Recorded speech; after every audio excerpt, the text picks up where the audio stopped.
Welcome. How's everybody doing, man? I want to welcome you to the first annual basketball special. I say annual because I'm probably going to do this every year. But actually, AP term. This is one thing I learned in school. It's not annual if it's the first one. So I got to start this over. All right, let me. Welcome. I want to welcome you guys to the Unpopular podcast. This is your boy Jalen, where I give my unpopular opinion about sports.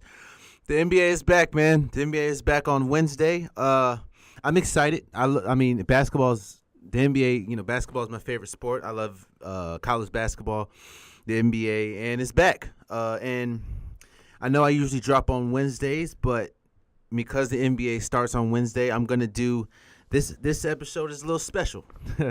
This is my basketball NBA special where I rank. What I'm going to be doing this episode is I'm going to be ranking every team from 1 to 30 and giving my assessment of how they'll do for the season. Again, this is the Unpopular podcast where I give my unpopular opinion about sports. And without further ado, let's do it.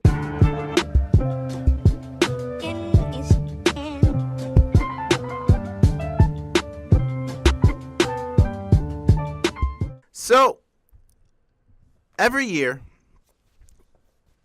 30 teams go into the season. A lot of them think to themselves, this could be the year. A lot of them clearly know this ain't about to be the year because they suck or they're rebuilding. And it's going to be a crazy dynamic, man. You got players more than likely will be moved by trade deadline or by the end of the season. You got teams that look the way they do now but won't look the way they do come playoff time. You have rebuilding teams. You have exciting rookies. You have players move. Man, there's so much going on with the NBA this season. I am excited, man. I am excited. And with the season coming, a lot of people think that one team or two or one of two teams could win it all, but there's so many storylines to an NBA season that anybody that watches basketball knows that just because there could be one or two teams that are clearly above the rest, that there are so many great things to watch about the sport of basketball, from players to teams to anything in between. Basketball is fun. And like I said, this episode, I'm going to be ranking every team and just talking about every team from 1 to 30. So I'm going to go with the worst team. Number 30 is the Atlanta Hawks. So they could have got Luka Doncic in the draft. They had a third overall pick, and they picked Trae Young. While the new NBA is shooting threes, Steph Curry really revolutionized the game of basketball. I don't know if I would have picked Trae Young over Luka. In college, while Trae Young was a phenomenal player, especially scoring, there's a lot of things that Trae Young did or can't do that he needs to get better with. Like, his defense is terrible. Sometimes he makes kind of boneheaded plays. But again, he's a shooter. Sometimes he shoots way too far. We saw that in the summer league a little bit. Trae Young would take deep bombs for no reason, because he thought it was a good shot. But I'm not going to take away from Trae. Trae Young's a good player. If you're in the NBA, you're good. But I would have chose Luka due to the fact that I feel Luka, especially down the road, can be more of a transformative player when it comes to a team than Trae Young. But Atlanta really rolled the dice with Trae Young, man. It's pretty much Trae Young or bust. If Trae Young's not good, you have Tariq Prince, you have John Collins, you have Vince Carter still in the league. I think Vince Carter started. You know what? I'm about to show my age. Vince Carter's still in the league, so I don't know, man. Atlanta doesn't really have much at all, and they really won't have a lot if Trae Young doesn't bloom. You know what I'm saying? Like they don't really have a core that Trae Young can work with. So they're really banking on Trae Young being great immediately.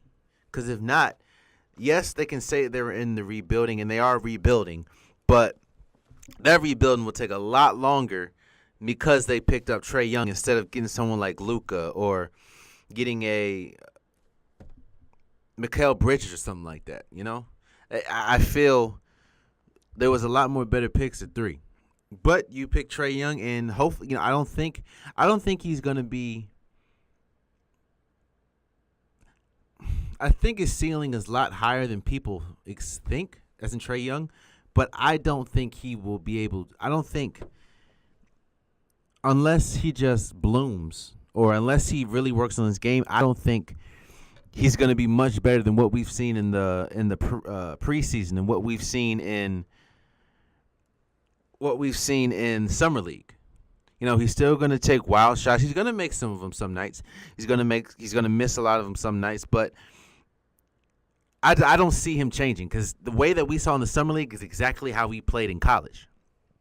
So you get a play. Now, of course, he's still young, and I'm not saying that he's trash, and I'm not saying he can't change. I'm just saying that Atlanta will need him to change his game. He's not that much of a passer. He can be passing. He can be a better passer.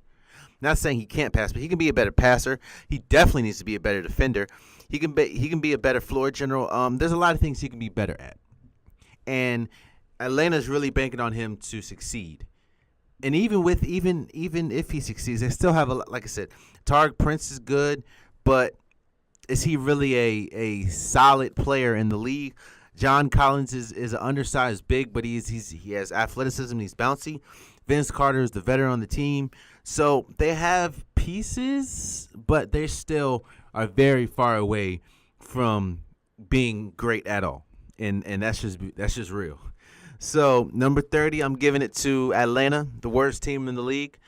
And quickly in front of, slightly in front of Atlanta is the Sacramento Kings at 29.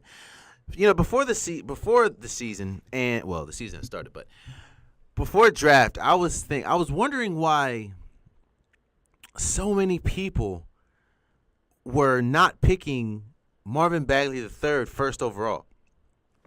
I was getting in the hype of, Marvin Bagley skipped his senior year to go straight to college. Marvin Bagley was destroying grown men in the the Drew League, and I'm like, Marvin Bagley's ready now. But then I have to admit, I sort of got a little hoop mixtape happy. I didn't really see with my eyes. I saw with my fanboy eyes, didn't see with my actual analyst eyes. Marvin Bagley is a good player, but Marvin Bagley has a lot of deficiencies. Marvin Bagley really can't shoot that well. He's skinny as hell. He don't play defense like that. He doesn't really pass good. If it's not a dunk, he's not really doing much. So I understand why he didn't go number 1. Now, with all that being said, do I think that he should have went second? He could have went second, but I don't think he went to the right team, man.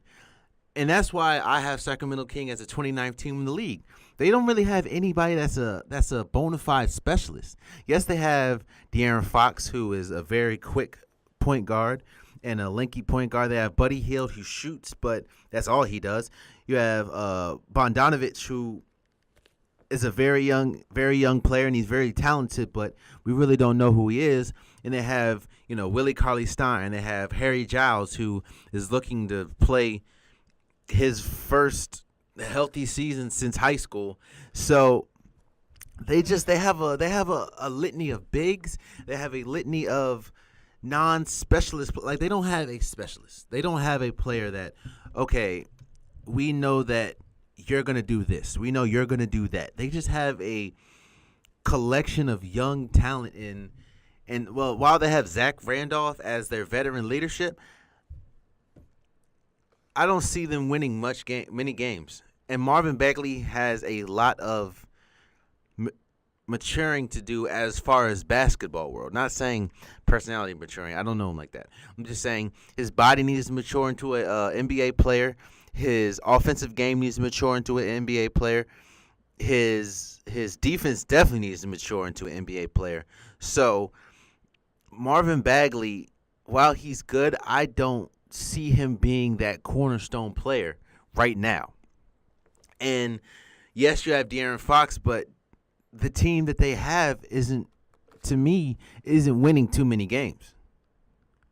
Especially this year with a lot of change in the West and most of those teams we will get to, but I don't know. It's hard. It's hard for me to see Atlanta. It's hard for me to see and Sacramento winning more than 25 games. If they win more than 25 games, both teams, the season has been a success. And that, I know it's sad to say, but that's where we are. If they win more than 25 games, both of them, again, Atlanta and Sacramento, it's a successful season for them. Now, do I think they will win 25 games? No. More around the 20, 23 game realm, because, of course, you're going to get some teams off nights. You're going to shoot lights out one night. One team's probably going to rest their stars. Someone's going to get injured, something like that. You know how the season goes. But, yeah, I just don't see Sacramento making that leap. And I think that personally and, physically, Marvin Bagley III has to make a leap in order to be the leader of that team.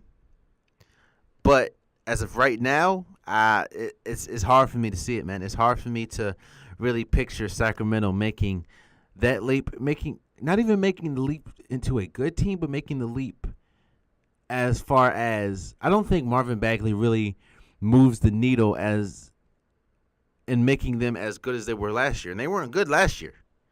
So I don't think them having Marvin Bagley really changes anything, honestly. So for number 28, 28th team, I have the Phoenix Suns. Now, Phoenix Suns made some moves this summer. They took Trevor Ariza, Ryan Anderson from the Rockets.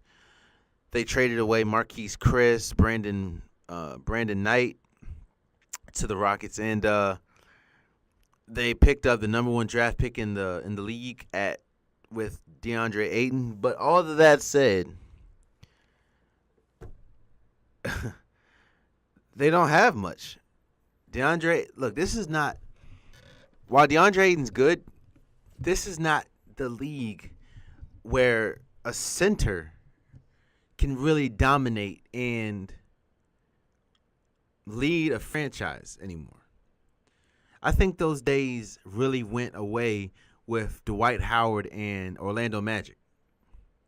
Like I said, this is the new era where you want a stretch center. You want a stretch five, a five that not only can shoot the three, but can guard some some perimeter players like a Draymond Green, or to a better term, someone like Anthony Davis, someone that can stretch the floor. And I don't see DeAndre Ayton now. While he can shoot the three a little bit, I don't see him really scaring teams with his shot or his offense. Yes, he's a physical specimen, but again, this is not the leagues will shoot Phoenix to death from the 3-point line. Good teams. Devin Booker is still a really good scorer. However, he's coming into the season injured with a hand injury, so we don't know how that's going to affect him. Trevor Ariza is going to really help because Phoenix last year, I think, was statistically one of the worst teams on the defensive side of the ball. While Trevor Ariza is going to help with that, how long? Phoenix has already come out and said that they're rebuilding. And they're trying to, I guess, do the slow grind like Philly used to do, or Philly did with Sam Hinkie. How long do you think you can have players like Jared Dudley? Well, he's not even on the team anymore. You can have Ryan Anderson, who couldn't even get time or minutes in Houston, and he's a shooter. Or Trevor Ariza, who, while he's a great defender, he's getting older. So how long do you think they will last when management has already come out and said they're trying to rebuild. So I don't really see Trevor Ariza staying past the trade deadline, or even staying, or if he does stay past trade deadline, I don't see. I think he's going to be, in the buyout market. But yeah, the Phoenix Suns. It doesn't help that they're in the West. And while I think it's a little exaggerated when they say that the West is leaps and bounds better than the East, I think the West is top heavy, like the East is top heavy, but it's tough, especially the division that the Suns are in. I don't see them good. They're not good. As a team, the Suns are not good, and that's just facts. They have a lot of guards like they usually do.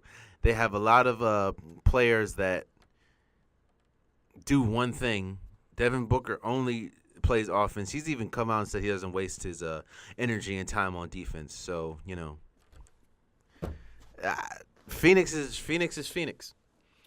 It's been a long time since Phoenix has been good. It's been a long time since we've seen Amari Stoudemire and Steve Nash Phoenix Suns. It's been a while, man, and they're not good. They're not good. So that's why I put them at 28th. They're not good. At 27, I have the Brooklyn Nets. They made a lot of moves this year, this summer. They're getting Kenneth Faried and Ed Davis. Those are sneaky good picks. However, that the Brooklyn Nets are going to play tough. And that was one of the teams on Jimmy Butler's trade request sheet, I guess.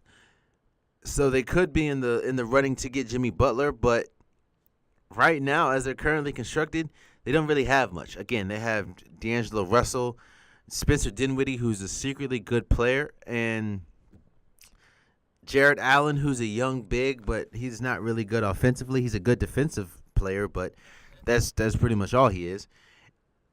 Ed Davis is I guess, I don't know. I don't really know how you categorize Ed Davis. He's not the greatest offensive player. He's not the greatest defender. He's just he's a glue guy, That's why when he left Portland, Damian Lillard was so mad about him leaving, because they were like they were really close friends. He was a glue guy for Portland, and he's going to be a glue guy for Brooklyn. So, and Kenneth Faried, I mean, we've been waiting forever for Kenneth Faried to get either traded or released from Denver. He just didn't fit in Denver, and hopefully he fits in Brooklyn, but him being in Brooklyn doesn't really move the needle for me, and doesn't really move the needle in the NBA at all. So I don't know. It's a tough one. I don't see Brooklyn. And in the West, I mean not the West. The East is a little weaker. This on the bottom teams they're a little weaker, but I don't see it, man. I don't see it. Brooklyn's always been, well, not always, since the Kevin Garnett and Darren Williams debacle, they haven't been anything. And you trotting out a team with Kenneth Faried, D'Angelo Russell, Spencer Dinwiddie, Jared Allen, and Ed Davis doesn't really, you got Karis LeVert. That doesn't move the needle for me. That moves the needle until you get to the 27th spot. And that's where I put them. So 26, you have the Chicago Bulls. Wardell Carter Jr., that's a big one. He can be a sneaky good player. He's a defensive monster right now. Along with that, his offense is creeping up a little better. I think him playing for Duke, and not saying that Duke's a bad program or anything, I'm saying that him playing for Duke really masked some of his great offensive talents, because you play alongside Gary Trent Jr., you play alongside Marvin Bagley, You got Marquise Baldwin coming off the bench. You have so many good players. I mean, Grayson Allen. You have so many good players that it really masks what you can do. So, I think that he's a sneaky good player, and I think he could be in the running for Rookie of the Year. They also have Chris Dunn, who is a really solid point guard, especially defensively. His offense definitely needs to get better. He didn't really make that leap I thought he was going to make last year, so his offense needs to get a little better. You have a healthy Zach LaVine coming back, and we all know Zach LaVine is a high flyer. However, Zach LaVine doesn't play defense. Zach LaVine isn't the best offensive player, but he is offensive-minded, as in he'll give you – one, I believe his career high is like 40-something, like 48 or 49 or something like that. But, Zach LaVine will give you the highlights. He'll give you the great spectacular dunks or anything. But as a leader of the team, we've already seen that. I don't know if he's really ready for that role. And we've seen that with Chicago hasn't really been good since Jimmy Butler left. And Rondo. So, I don't know. Larry Markkinen, who to me is one of the most underrated players in the league, of course, because he plays for a trash team like the Bulls. But Larry Markkinen, he was a really good player. He made the All-Rookie first team last year. Now, when I say underrated, let me not say that. I don't mean underrated. I mean underappreciated. Maybe because we didn't really get to see much of Chicago on the national stage. A lot of people don't really talk about him. But he is currently a poor man's Kristaps Porzingis. They're both really lanky. They're both good offensively. They both could be a little better defensively. But Lauri Markkanen is a great player. And this, what is it? The ceiling is the roof for him. Larry Markkanen, don't be surprised if in a few years he is the face of Chicago Bulls team. Not saying the franchise, I'm saying the team. Because he's that good. Lauri Markkanen is that good, and he's getting better. And then we get to Jabari Parker. So as many people know, Jabari Parker has unfortunately dealt with a lot of injury bugs for the past few years, but he is a solid player.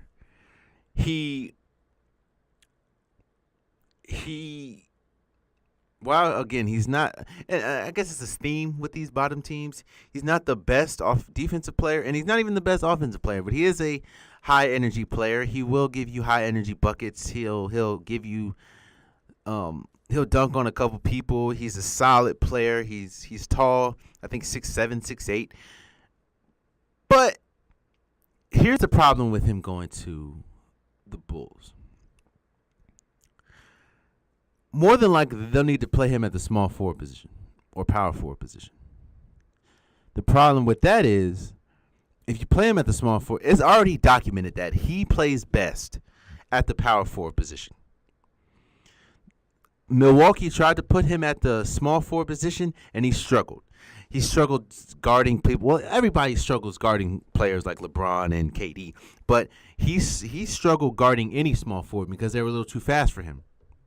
He really flourished at the power forward position or the forward position because he was faster than most power forwards. The problem with that is him being on the Bulls, that's the position that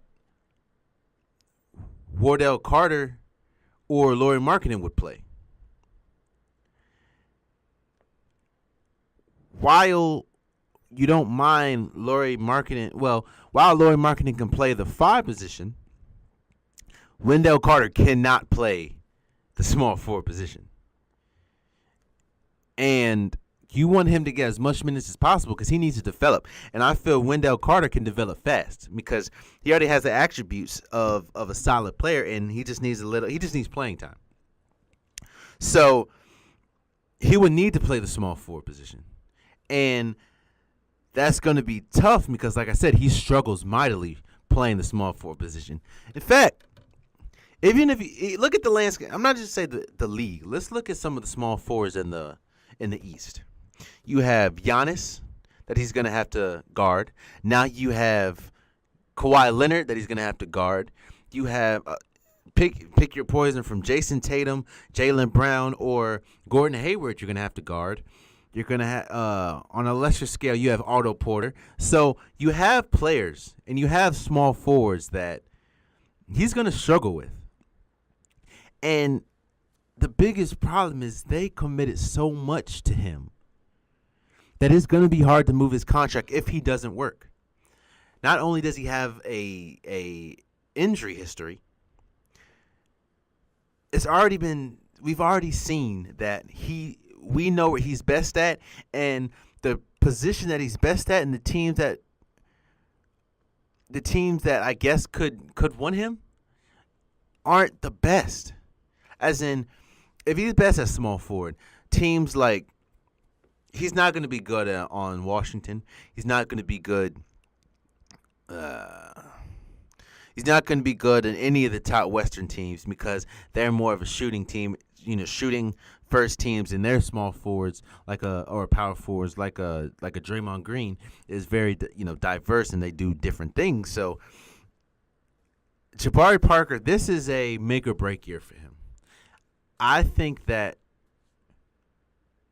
he needs to be good. If not, then the future for him is going to be real sketchy because once his contract is up, who's going to really want to re-sign him? And even if he might not even stay through the whole contract. So if he doesn't stay through the whole contract, what team is really going to want to trade for him that's good?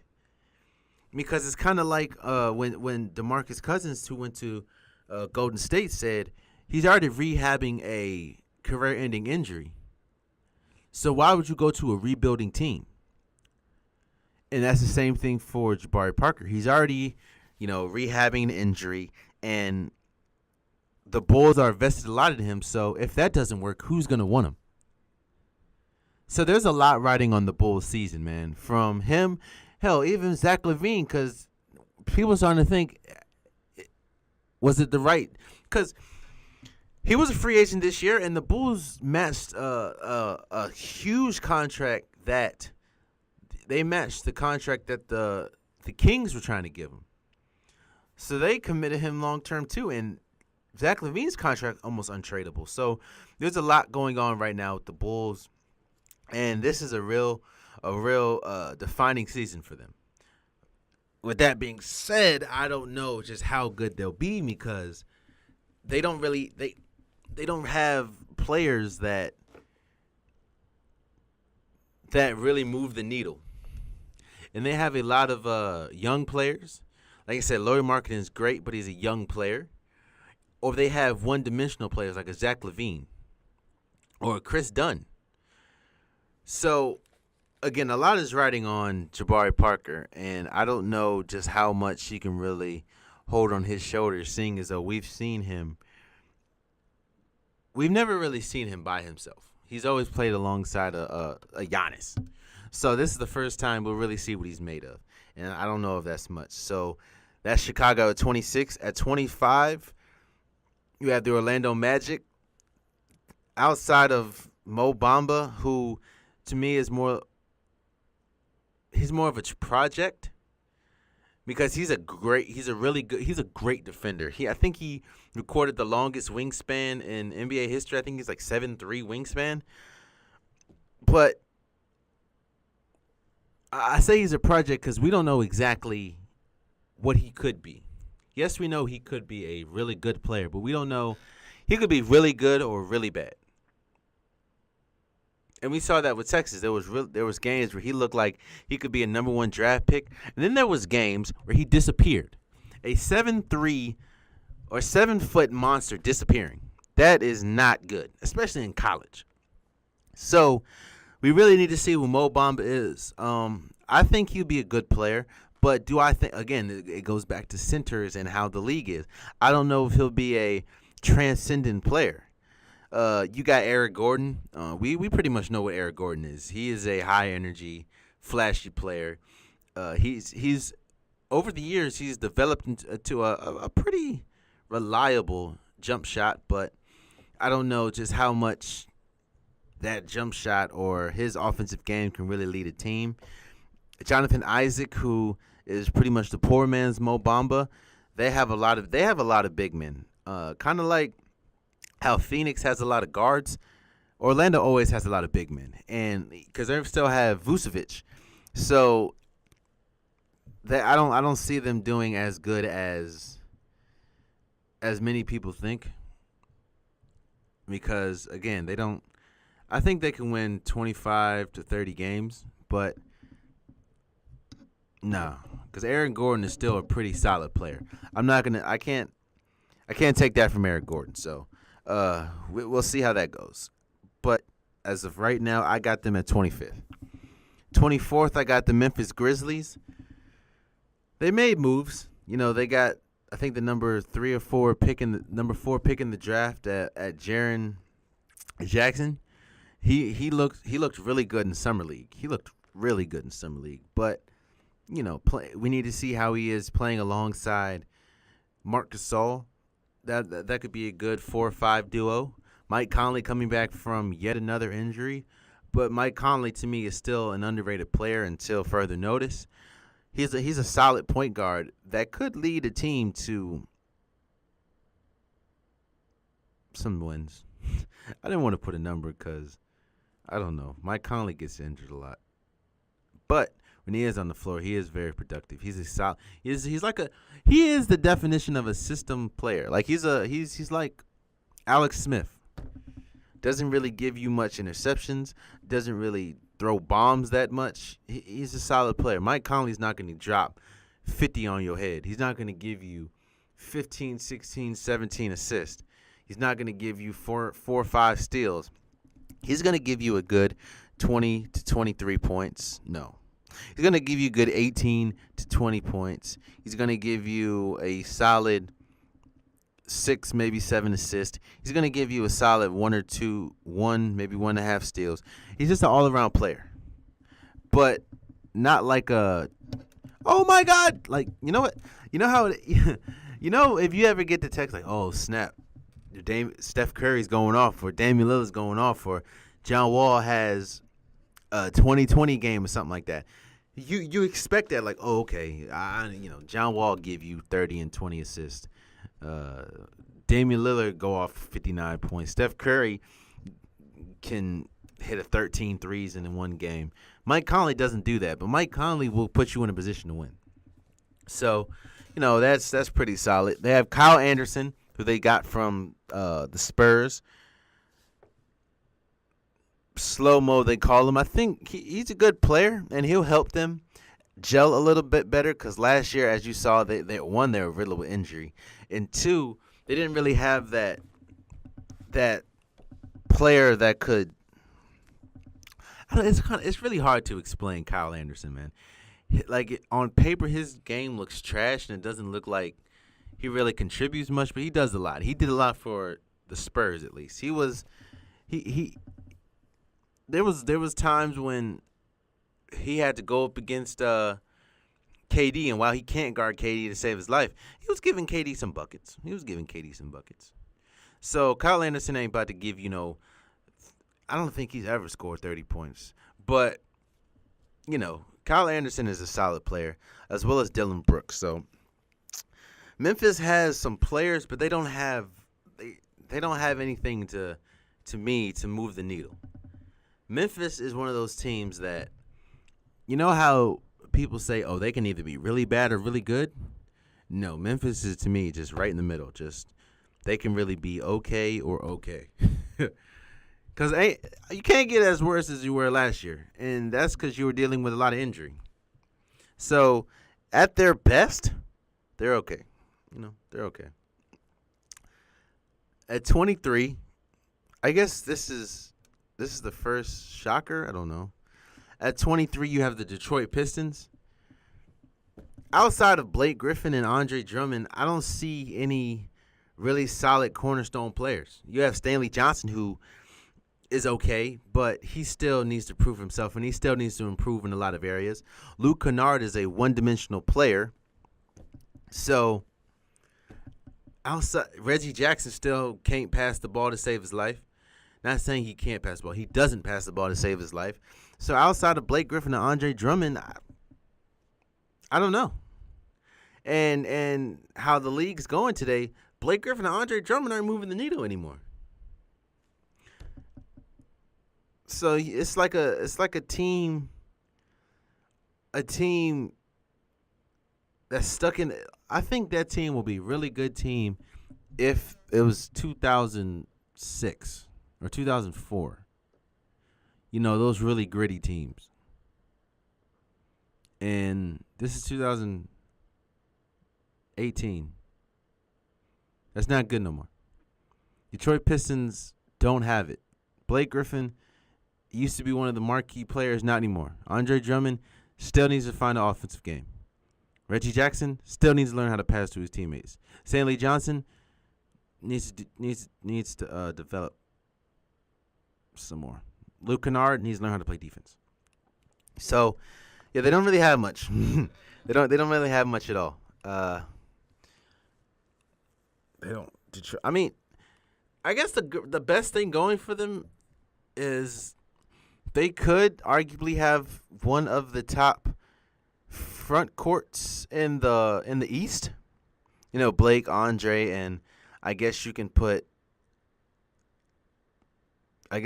Stanley Johnson there, but at the 3. But other than that, they don't really have much at all. So that's 23. At 22, you have Dallas Mavericks. Right now, my pick for Rookie of the Year is Luka Doncic. You saw in the preseason, he looked really good. He looked really poised. That could be because he was playing against grown men overseas. You know, when he played for Real Madrid, since he was 16. So he's a champion, EuroLeague champion, EuroLeague MVP. So he's the most successful, or not successful. He's the most accomplished rookie coming into this year, and you really saw that in the preseason, where he looked poised. He looked like, he's been doing this for a while. And I think that's going to carry on throughout the whole season. You know, Luka, you have Dirk pretty much on his last leg, but Dirk can still shoot. He's not doing any he's not playing any defense or anything. He never really played defense, but like I said, Dirk is right now turned into the, staying on the corner, catch and shoot, old veteran leader. And while, Dirk is still a first ballot Hall of Famer, Dirk is still, in my opinion, the greatest overseas player of all time. But yeah, it's over for him, man. Dirk is not moving the meter at all anymore. I'm gonna go as far as to say Dirk will not have a 25-point game this year. I will. Hey, if I'm wrong, I will be the first to admit it. But right now, nah. Dennis Smith, that man got bounce ability, man. So I know I said one of my things is, or one of my life lessons is, never trust a hoop mixtape unless it's 5 minutes of straight dunking. Because that shows you that might all they can do. But I say that to say, did y'all see Dennis Smith's, I guess, hoop workout mixtape this summer? Wait, this man's head was over the rim in most of his dunks. And we already saw last year that he's an exciting player, and he could be a cornerstone player. He just needs a little bit more growing, a little bit more developing, especially when it comes to his leadership and his shot selection and his defense. But Dallas in the right direction with him and Luka. And don't forget Harrison Barnes on that team. So they're in the right direction now. As of right now, they might not be, I don't have them breaking the top 20 in the league as far as teams go, especially in the West, but they have some pieces, man. They have some pieces. Dallas is going to be good for a while. Like I said, this or the next season might be Dirk's last season. Harrison Barnes is still Harrison Barnes. He's okay player. He's a champion, so and Luka and Dennis are going to be good. So they have some pieces. Now they need to get that front office crap together with Mark Cuban, and I'm not really going to go into that because it's a touchy subject for all the people involved, and it's not really in my place to talk about it. Just know that they need to get some front office stuff together for real. So at number 21, I have the New York Knicks. I have the New York Knicks over a couple teams for one reason. Kevin Knox. Now, no, I'm not saying Kevin Knox is the best player they have. That's definitely Porzingis by a country mile. But they have Kevin Knox, and Kevin Knox looks so good during the summer league. He's looked really good in the preseason. They have Mitchell Robinson, who was a very sneaky pick in this year's draft, and could go down as one of the best players in this year's draft. Mark my words, you heard it here first. You have Enes Kanter, who's really good on offense. He's terrible defensively, but that man came out and said, I knew it was a problem when you my man Enes Kanter said that thinking about the playoffs makes his nipples hard.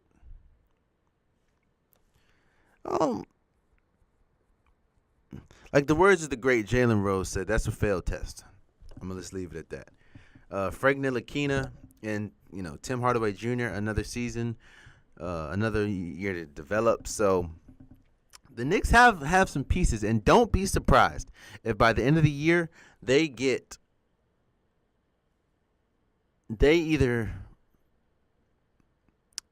either pull off a big trade to get a superstar or a French or a marquee player, or they put themselves in prime position during the offseason and free agency to don one or two superstar players. Mark my words, the Knicks. Right now they're at 21, but do not be surprised if come next season they have two superstars. Don't be surprised. At 20, you have the Cleveland Cavaliers. No LeBron James. We remember what happened last time LeBron left. They went from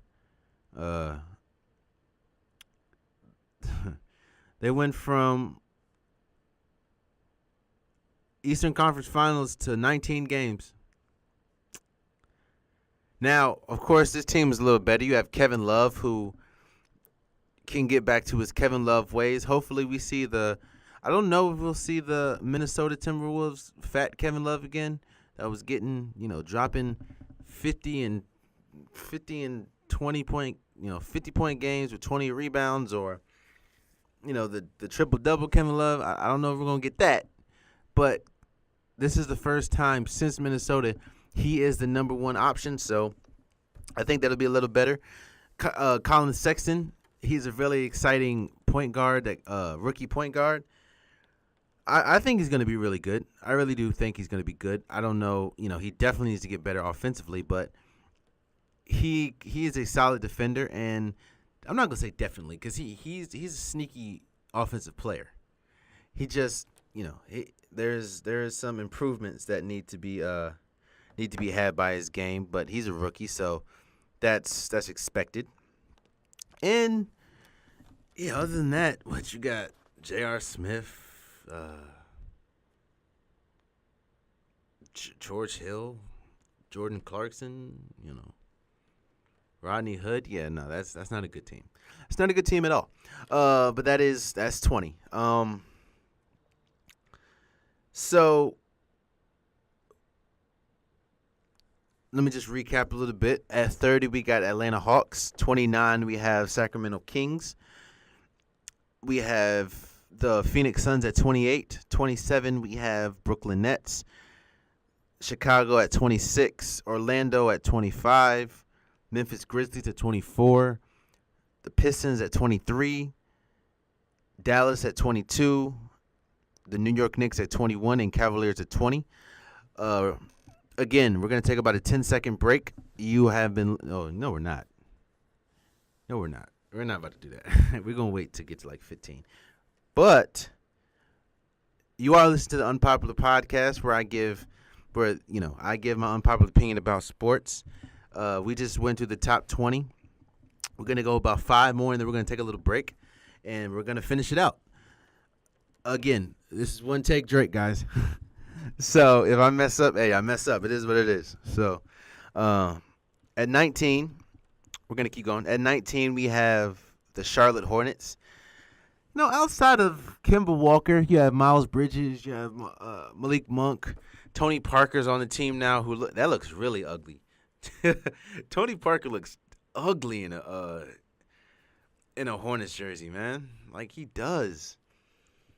Maybe, probably because I've been so used to him in a Spurs uniform his whole life. But he looks ugly in a Charlotte. But other than that, they don't really have anybody. This is probably Kemba's last year with the team. They've been trying to trade him for a minute, or he's been on the trade block for a minute. But after this year, he's a free agent, so I know he's gonna hoop.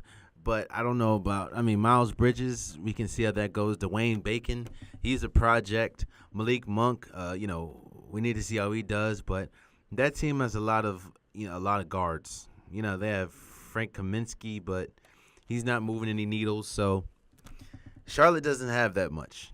They have it. It's a running gag, but they're dead serious. Michael Jordan might be the greatest player of all time, but he might be the worst owner of all time as well. So I don't know. I don't know. At 18, you have the LA Clippers. They have Shai Gilgeous-Alexander, who's a really, really, really good player. A lot of people are really high on him in the draft. So I think he's going to be a solid player. You still have Lou Williams, who's a bucket getter. Tobias Harris. Don't be surprised if they land Jimmy Butler or somebody else this year around the trade deadline. While Clippers have a bright future, I think if they land somebody big, because they have room to get a couple superstar free agents or max players next year. But they have Avery Bradley. They have players, but I don't know if they have the team. Losing DeAndre Jordan, Blake Griffin, and a couple seasons back, or last season losing Chris Paul. They don't know. They're still in the rebuilding. They're in a rebuilding process, but they're not trying to tank. If you know what I mean. Steve Ballmer, Ballmer is not trying to tank. He's trying to get solid players, and with some of the contract restructures he did, along with some trades, they put themselves in a position to get a one or two superstars, and Jimmy Butler has already come out and said those are one of his teams he wants to go to. Kawhi Leonard said he doesn't mind going to, or Kawhi Leonard's camp has said he doesn't mind going to the Clippers. So, as of right now, they're at 18, but kind of like Brooklyn, don't be surprised, and New York, don't be surprised next year if they're a lot higher due to some assets that they acquired. 17, you have Miami Heat. I say that because this is D-Wade's farewell tour. So it's kind of like the Lakers when Kobe had his farewell tour. While, Kobe was the farewell tour, the team still was trash. The team was still losing game after game after game. I don't remember how much they won that year, but I know it wasn't close to 30 games. So, while Miami has good players, they're in a bad position right now. They tried They were in trade talks with Minnesota to get Jimmy Butler. They pulled out. The Timberwolves pulled out at the last minute. Pat Riley went on record with a heavy cursed laced response to that. They're still trying to get off Hassan Whiteside's contract. You have Tyler Johnson. You have Tyler. Was it Tyler Jones? No. Yeah. You have James Johnson. You have Deion Waiters coming back from an injury, and he looks fat. You saw that in his team picture. There's just of course, D Wade leaving. You have Bam, Adebayo, but he can't really create a shot for himself. He's like a old fashioned Dwight, as in, you throw me a lob, I'm gonna catch it. So they're just outside of D Wade's farewell. D Wade's farewell tour is going to mask a lot of problems. Just like nobody really remembers. Everybody remembers the Kobe farewell tour, but nobody remembers just how bad the Lakers were that year. And I think while, you still have Eric Spoelstra, who's still one of the best coaches in the league, and Pat Riley, who's still one of the best front office with GMs in the league, it's the Miami Heat are going to be okay, but they're not going to be great. And I think that this year is going to be, really, I guess if they don't get Jimmy Butler, this is going to be a forgetful year as far as record-wise, but it's going to be a year to remember because, like Kobe, this is D-Wade's farewell tour. And because of that, that's why I'm putting him at 17. And speaking of Jimmy Butler, at 16, I have Minnesota Timberwolves. Now, they have players that should warrant a higher record. They have Karl Anthony Towns. They have Andrew Wiggins. Currently, they have Jimmy Butler. And reports the other day came out and saying that Jimmy Butler reported to the team. I think it was last week. Jimmy Butler reported to the team for practice, but had a highly intense confrontation with players and coaches and everybody he wants to leave. He does not want to be in Minnesota. So this team just has a lot of problems, man. Again, you have Taj Gibson. Now you have Luol Deng. You have Derrick Rose. Jeff Teague. This team has a lot of problems. And your best player, it's bad when minutes after Jimmy Butler demanded a trade and management has already said, okay, we're going to get him out of here. Minutes after that, Karl Anthony Towns, who was waiting and holding out on signing his Supermax, signs it within minutes of Jimmy Butler saying he wants to leave. And now Jimmy Butler's still on the team, playing alongside Karl Anthony Towns and Andrew Wiggins, who they've already had public spats with each other, Andrew Wiggins and Jimmy Butler. So this team is just messy, man. They probably could make the playoffs, but more than likely this is Tibbs last year. Jimmy Butler definitely is not going to be here by trade deadline. It's just a lot, and that team is too combustible for me.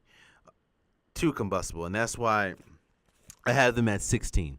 This is they have good players, but there's just too much going on with them, man. Too much. So, again, let me recap, because actually I'm going to go on a break this time.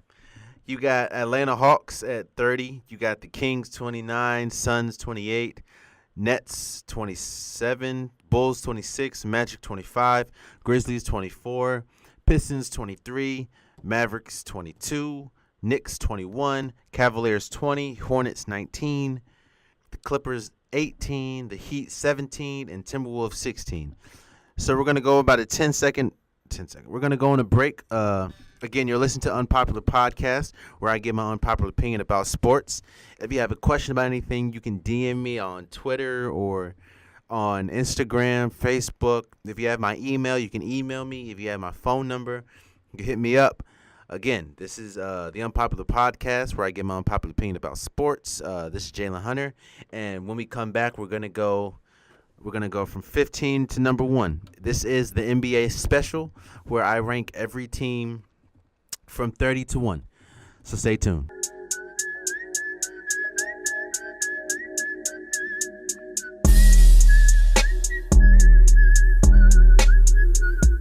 Welcome back. Welcome back. You are listening to the Unpopular Podcast. This is your boy Jalen, where I give my unpopular opinion about sports. If you've been tuning in, this is the NBA special. I want to thank you guys for listening. We just went through teams 1 through 16. I'm not about to go over it again. Like I said, it was only a 10-second break. So if y'all left, or if I'm getting new viewers in 10 seconds, say much props to me. Again, this is the Unpopular Podcast. So we're gonna go with 15. Yeah, we're at number 15. And number 15 is the New Orleans Pelicans. They lost Boogie and they lost Rondo, who will be big. Those departures will be felt. While Boogie did get injured and the team seemingly did get better and gelled a little more when he was gone, he was still a dominant force while he was playing alongside Anthony Davis.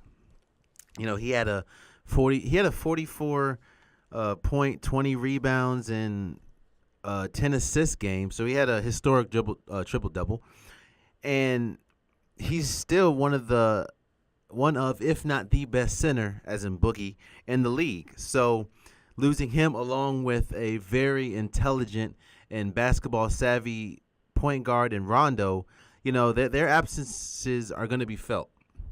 But with that being said, they do still have Anthony Davis, who to me is a top 3 player in the league.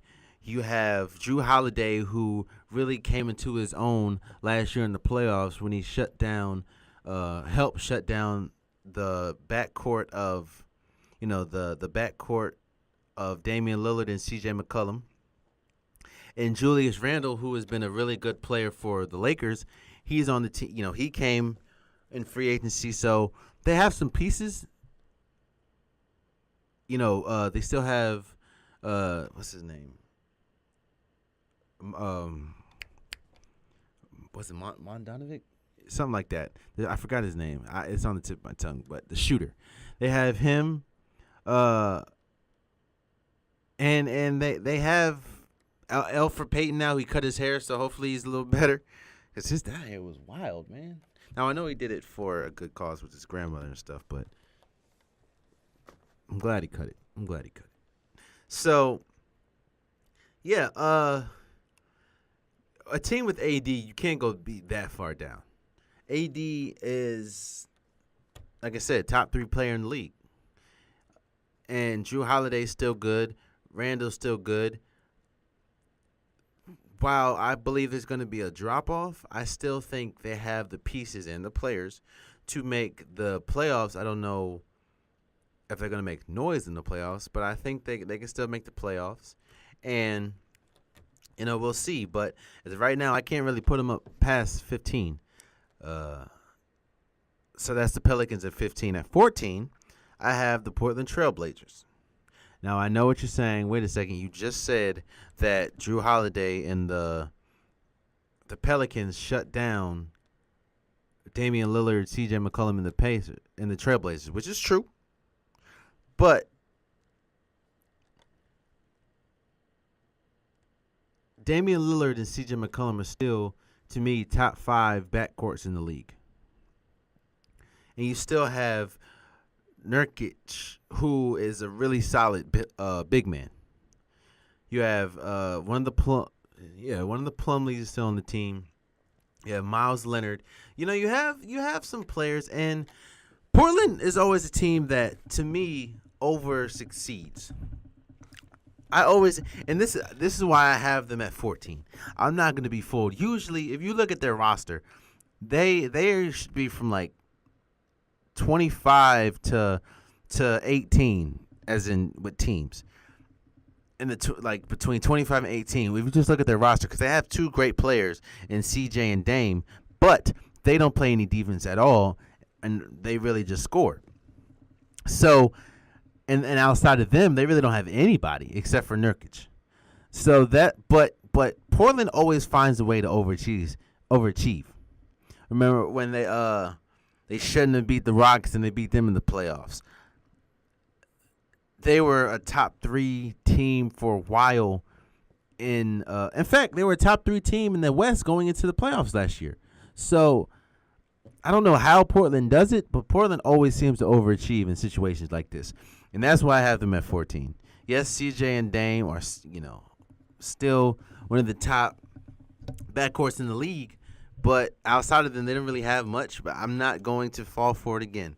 That's why I'm gonna put them. I'm going to put them at 14. I can't put them much higher. But I'm definitely not going to put them lower. That's just me. So at 14, I have the Trailblazers. 13, I have the Washington Wizards. Now,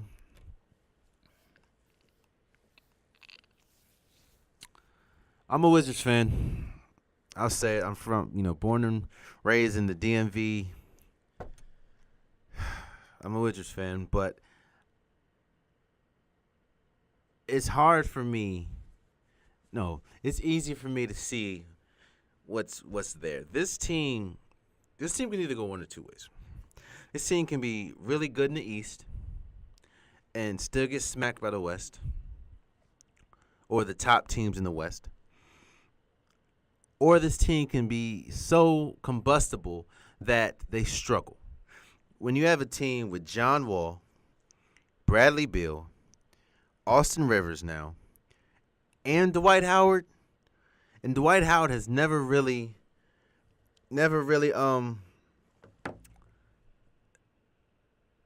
outside of Orlando, he's never fit. And Orlando ended terribly.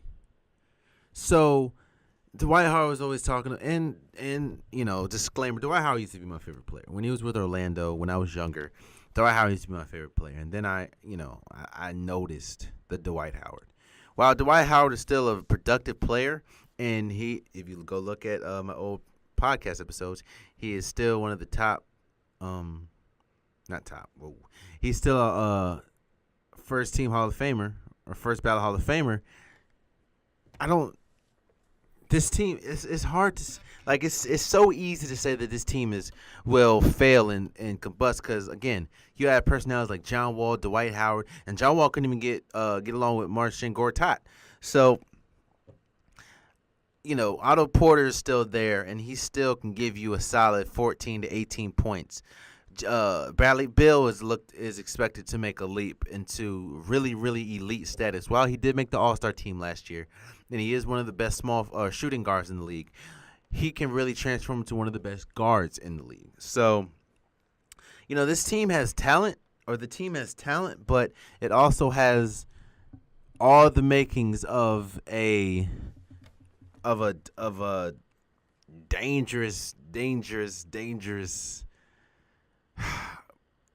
chemical imbalance with some of the attitudes in the personalities in the locker room.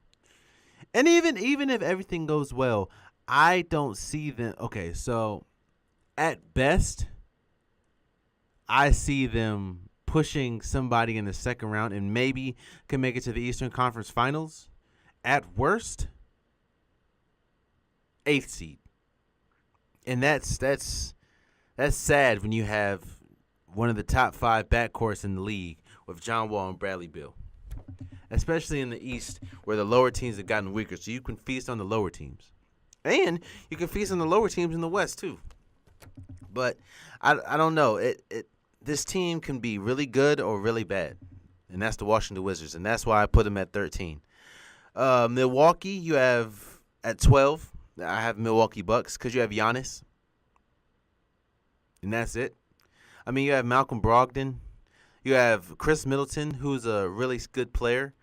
But Giannis is the only one that can really make a big, big difference. While I think Chris Middleton is one of the most underrated players in the league, he's not really moving the needle for me when it comes to transformative players. Not like Giannis. Definitely not like Giannis. Giannis is a top 10 player in the league, if you ask me.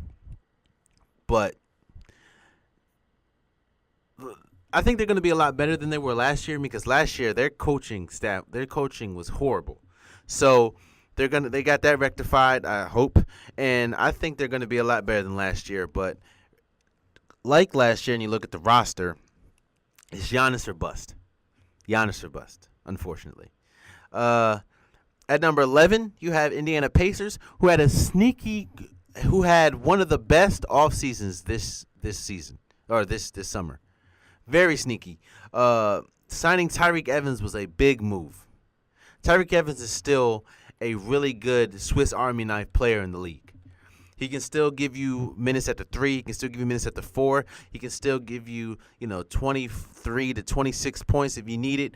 He can still guard and try to stop the best perimeter player, along with, the best small forward outside of a few. Victor Oladipo is still a really good player. Miles Turner is still a really good player. They improved. Thaddeus Young still on the team. They improved mightily, especially getting Tyreke Evans, and that is a big one. Tyreke Evans was huge when they got him. So don't be surprised if they really shock some people. And, that's why I have Indiana Pacers at 11. They had a sneaky great offseason. So at number 10, I have the San Antonio Spurs. It really hurt last week when it hurt their place on this ranking last week when their starting point guard DeJounte Murray tore his ACL, so he's probably out for the season, if not 3/4 of the season.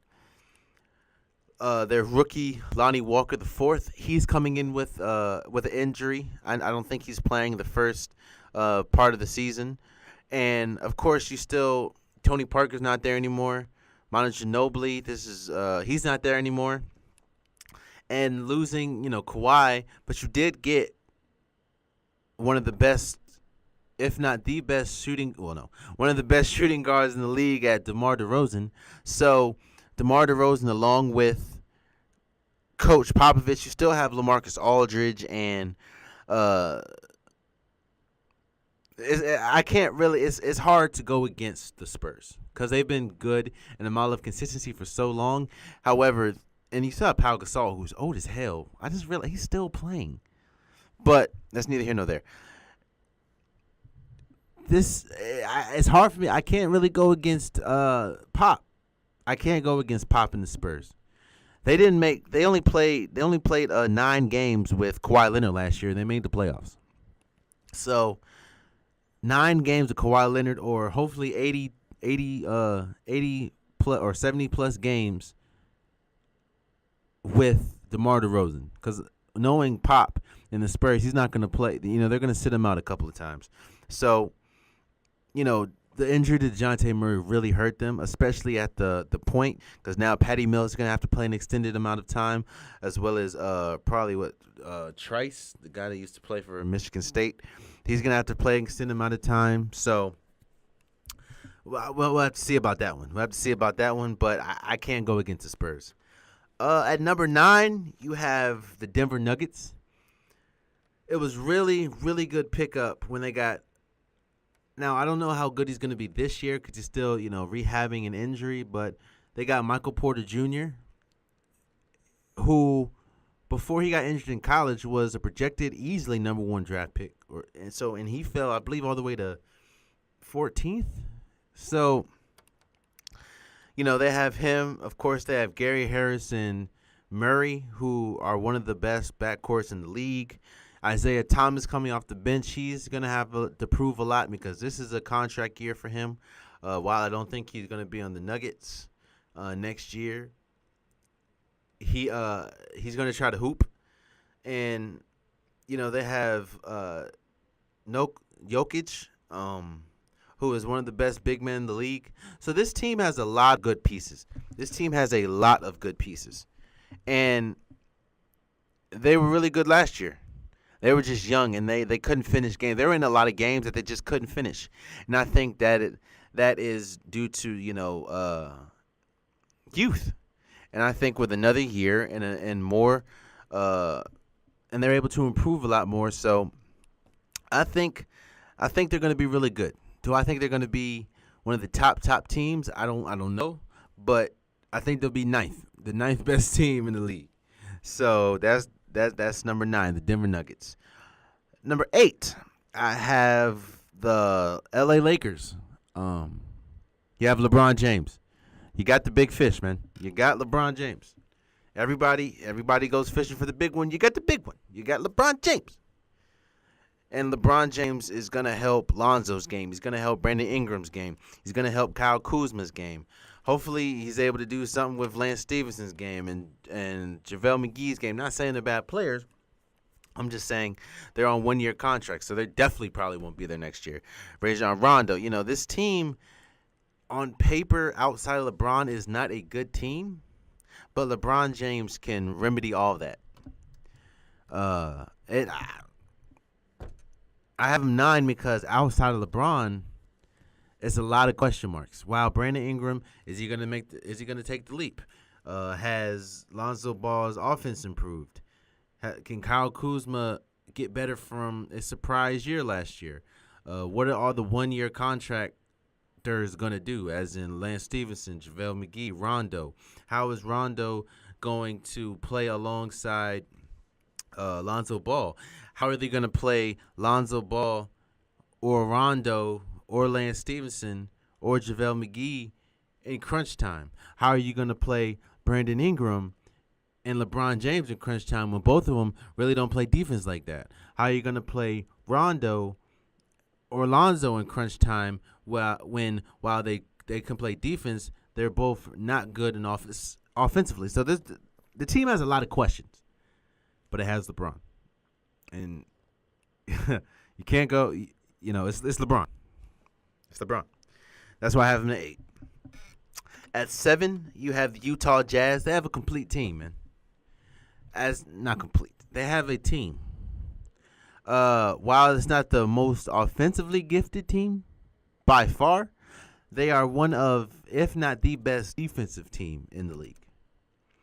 Donovan Mitchell really surprised a lot of people, finishing second yesterday, finishing second last year in Rookie of the Year votes. Rudy Gobert winning Defensive Player of the Year. Joe Ingles has really emerged as a quality sniper from three-point line. Jay Crowder has been really good when gelling with the team. They have a lot of good, they have a team of defensive monsters, and they have Donovan Mitchell. And they just picked up Grayson Allen, who looked really good in preseason, along with looked really good in the summer league. So we'll see how that goes. But I don't know. I really don't know. It's weird. And they have the team, but they need a little bit more offense. But with the team they have, I have them 7th, because while they only have maybe 1 or 2 offensive players, they have one of the most suffocating defenses in the league. So at 6, I have the Oklahoma City Thunder. You still have a top 10 player in Russell Westbrook. You still have a top 15 player in Paul George. You have a solid center in Steven Adams. And you also have a solid quality backup center in Nerlens Noel. And people forget, before Robertson went down, they were the best defensive team in the league. So he's coming back. I don't know if they're really going to miss Melo that much, because Melo really didn't have a good season last year, but when you have Russell Westbrook and Paul George, I don't know how far they can get, but that is a dangerous team. Because Paul George is the perfect number 2 to Russell Westbrook if Russell Westbrook passes the ball. But in Russell Westbrook, like last year, he became the only player to average a triple-double in 2 consecutive seasons. So we all know how great he is, and I can't put them too far down, especially with Robertson coming back. They'll be a great team. So we're down to the top 5. I'm gonna do this one more time. I'm gonna recap. At 30, we have the Atlanta Hawks. At 29, Sacramento Kings. The Phoenix Suns at 28. Brooklyn Nets at 27. Chicago Bulls at 26. Orlando Magic at 25. Memphis Grizzlies at 24. Detroit Pistons at 23. Dallas Mavericks at 22. New York Knicks at 21. You have 20 Cleveland Cavaliers. Charlotte Hornets at 19. 18, you have LA Clippers. Miami Heat at 17. Minnesota Timberwolves at 16. At 15, you have the Pelicans. 14, you have Portland Trail Blazers. You have the Washington Wizards at 13. Milwaukee Bucks at 12. You have Indiana Pacers at 11. San Diego. What in the world? San Antonio Spurs at 10. Denver Nuggets at 9. LA Lakers at 8. Utah Jazz at 7. Oklahoma City Thunder at 6. So now we are at the top 5. And at 5, I have the 76ers, Philadelphia 76ers. You have what many argue could be one of the next top 5 players in the league in Ben Simmons and Joel Embiid, man. Those are cornerstone players. We'll see how Markelle Fultz, who pretty much had a lost season last year, we'll see how Markelle Fultz does. And you have Sarge is still there. J.J. Redick's still there. And this is another year of all them playing. Hopefully everybody stays healthy, especially looking at you, Joel Embiid, and Markelle Fultz. But they have a squad, man. They still have Robert Covington. So they have a squad. It's just, will they all fit together? We don't know. But they have ain't no. Now that they all fit together, we do know they'll fit together. It's just, will they take the leap? Will Simmons improve on his offense? Will Joel Embiid improve on his shot selection? Will Markelle improve altogether? Will J.J. Redick still be the sniper that he's used to be?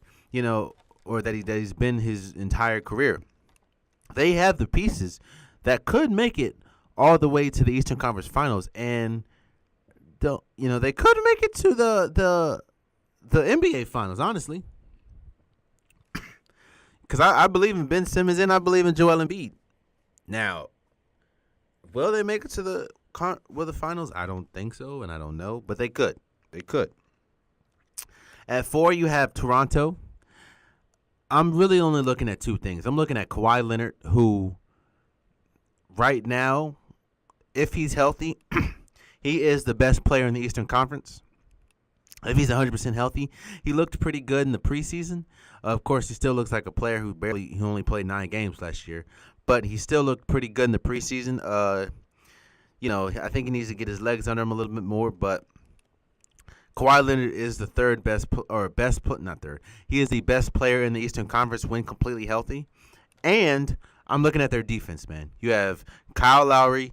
This is the lineup they could roll out. The defensive lineup. You have Kyle Lowry, Danny Green. I'm gonna put OG Anunoby, Kawhi Leonard at the 4, and put Serge Ibaka at the 5. And you still have Jonas Valanciunas coming off the bench. You still have Norman Powell coming off the bench. You still have solid players coming off the bench. So I think they can rival Utah and Golden State as top defensive teams in the league. Because that is, like I said, that is a scary defensive 5 that you put out there. Kyle Lowry, who's always been a defender. Danny Green has always been a sneaky defender. OG Anunoby, who, while it was his rookie year last year, he was still a great, great defender, along with Kawhi Leonard, two-time Defensive Player of the Year, and Serge Ibaka. That's a squad right there, man. That's why that no team in the Eastern Conference has a defensive team close to that, and that's why I have them at 4. At 3, I have the Houston Rockets. Last year they were a game and a CP3 hamstring away from making it to the finals and beating Golden State. You still bring, James Harden. You still bring back the reigning league MVP. CP3 is healthy. While you did lose Ariza and Luaba Mute, and that's why I actually have them 3 instead of 2 because they lost a lot of their defense. You do get Melo, who, if he anywhere close to old Melo, he'll be really good, giving you about 15, 16, maybe 20 points a game. You have Eric Gordon. They're thinking about starting him and making Melo come off the bench, but we'll see how that goes. And you have P.J. Tucker. You still have Gerald Green. So they're still going to be jacking threes. They're still going to be making a lot of threes. They're still going to be a high-octane offense. They're still probably going to put up the most threes in the league. But I have them at 3 because they lost a lot of their defense, especially at a very important position, which is the 3, small forward, because now you're going to have to, think about it. One night, you're going to have to go against KD. The next night, Paul George can roll around, and you have to play him. The next night, you'll have to play against LeBron James.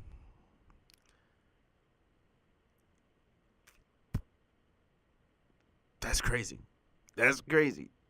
The next night, you could roll around and have to play Ben Simmons. While he plays a lot of the 1, he also does play his rightful position is the power forward position.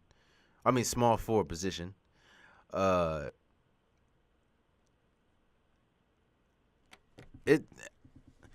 Losing Trevor Ariza is going to be a big loss for them. Now, yes, they'll still be to still be a great offensive team because you have James Harden, CP3, and Melo, and Clint Capella, who's a great catching lob catcher. But that's why I can't put them. I can't put them in the top 2 because they lost a lot of their defense, man. And I know it was just 2 players, but those were 2 of their 3, 4 best players, as in defensively best players. It was Ariza, Luaba Mute, P.J. Tucker, and CP3. 2 of them are gone. And you say, what about Clint Capella? Clint Capella, while he's a great rim protector, he's not really guarding anybody outside in the perimeter.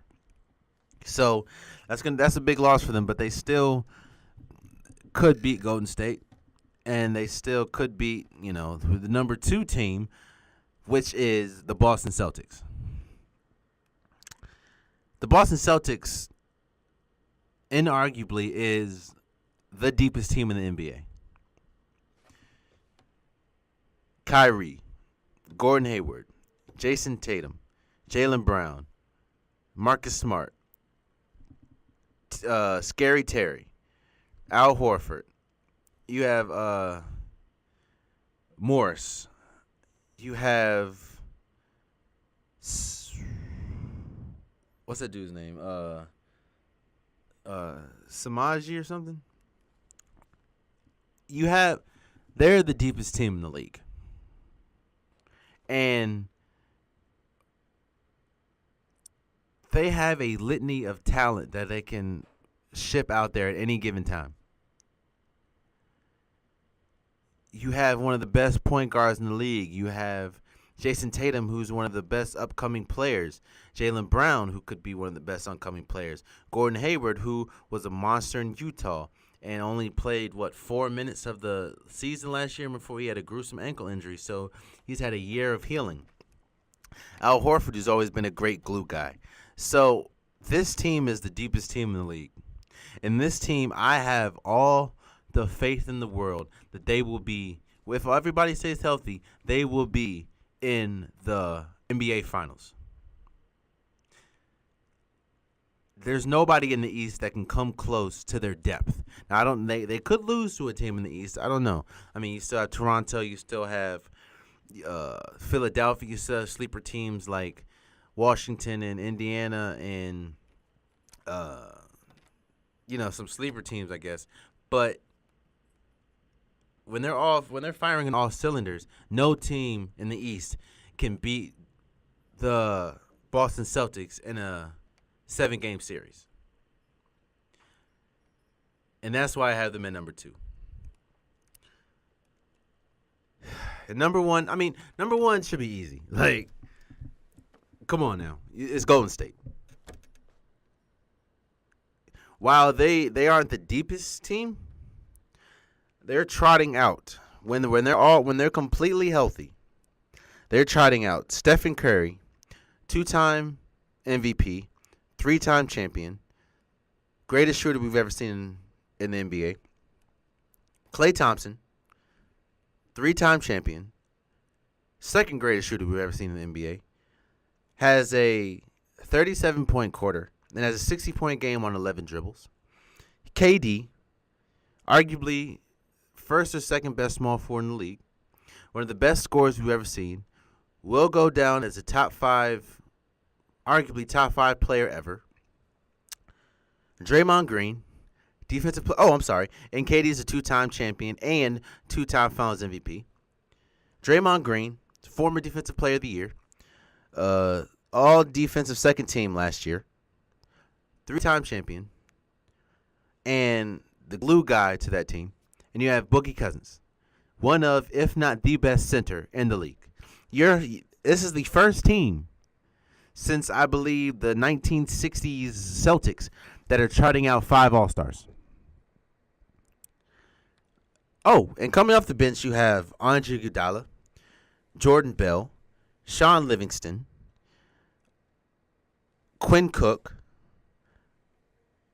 Kevin Looney, who, while he be having some dumb moments, man, he's still a really solid player. Damon Jones, who looked really good in the preseason. And don't be surprised if they pick up Jamal Crawford, who they're already in talks to getting him on the roster. So that team is a litany of talent, man. 5 All-Stars. You can't beat that. You cannot beat that. So, again, I can see Golden State. What I see is Golden State and Houston in the Western Conference Final, and Golden State ultimately beats Houston in 6 games. I see Toronto and Boston in the Eastern Conference Finals, and I see Boston winning in 7 games. And I see Golden State three-peating and beating Boston in the NBA Finals in 6 games. So there you have it, man. That's the NBA special. I want to thank you guys for listening. I just ranked all the teams from 1 to 30. This is going to be an exciting season, man. It's going to be an exciting season. I love the NBA. If you guys know, you guys saw my energy never waned. I love the NBA. I can talk about NBA for days, man. Again, this is the Unpopular Podcast, where I give my unpopular opinion about sports. I want to thank you guys for listening. This is the NBA special, and stay tuned for next week. We're back on a regular schedule next week, so I'll be dropping on a Wednesday. And have a great day, man. Much love.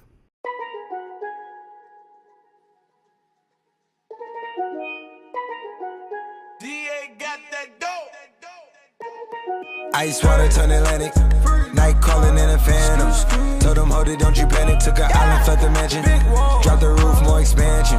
Drive a coupe, you can stand it. Bridges undercover. I'm an ass and titty lover. Guess we all meant for each other. Now that all the dogs free, and we out in these streets. Can you do it? Can you pop it for me? Pull up in a demon on guard. Looking like I still do fraud. Flying private jet with the rod. It's that Z shit. It's that Z shit. Pull up in a demon on guard. Looking like I still do fraud. Flying private jet with the rod. It's that Z shit. It's that Z shit. blow the brains out the coop. Polly one on top, but I'm on mute. I'ma bust her wrist down cause she cute. Fuck her on the yacht, I've been a pool. She an addict for the lifestyle in the paddock. Daddy, have you ever felt Chanel fabric? I be dripping.